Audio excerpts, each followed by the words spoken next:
Karong adlaw sa mga kaigsunan, atong gisaulog ang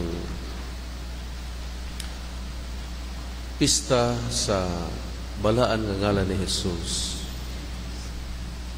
Ang history niini mao, si Pope John Paul the 23rd niadtong 1962, bago pa gayud niya paglingkod sa opisina sa Santo Papa, nagdeklarar niini nga pista, and then the whole month of January mao kini ang iyang gi-assign para sa pagpamalandong alang sa kabalaan sa ngalan ni Jesus.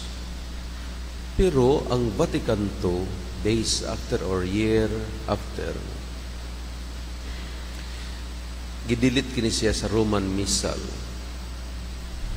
Pagka 2002, ang bago nga edisyon sa Roman Missal, nagbalik niini.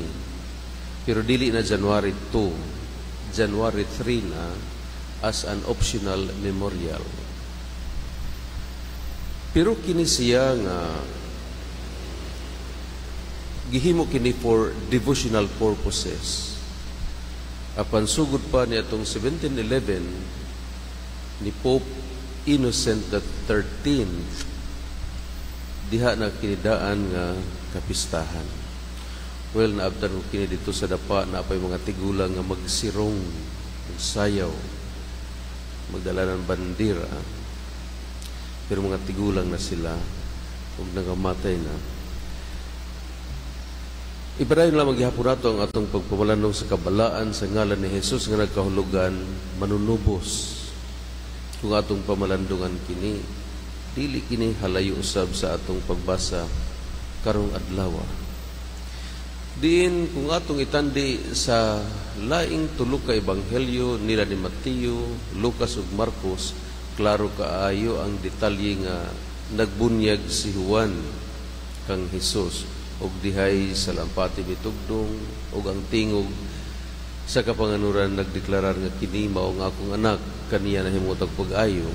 Apan din hiniining ebanghelyo mismo ni San Juan, si San Juan dili detalyado ang iyang pagbunyag kang Jesus, pero iyang gipaila si Jesus ngadto sa mga tawo nga siya ang nating karnero, ang magwagtang sa sala sa kalibutan.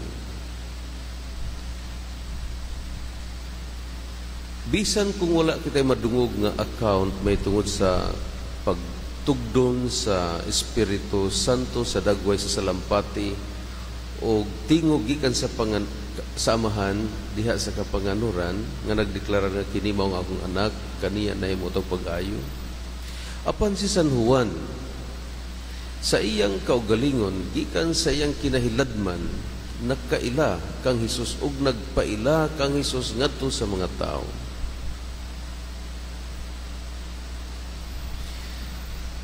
Kanato sa mga kaigsunan, wala kita makita sa Dios. Gibalik-balik kini ni Juan sa atong ebanghelyo karon, walay nakakita sa Dios. Pero ang Dios makig-istorya kanato pinaagi sa atong konsensya, the medium of our communication with God. Diha sa atong konsensya magkahinabi kita sa Dios. Niining atong kinahiladman or kinauyukan sa atong kasing-kasing or konsensya, ang Diyos magpadayag kung unsa iyang kabubuton alang kanato. Mao nga sama kang Juan.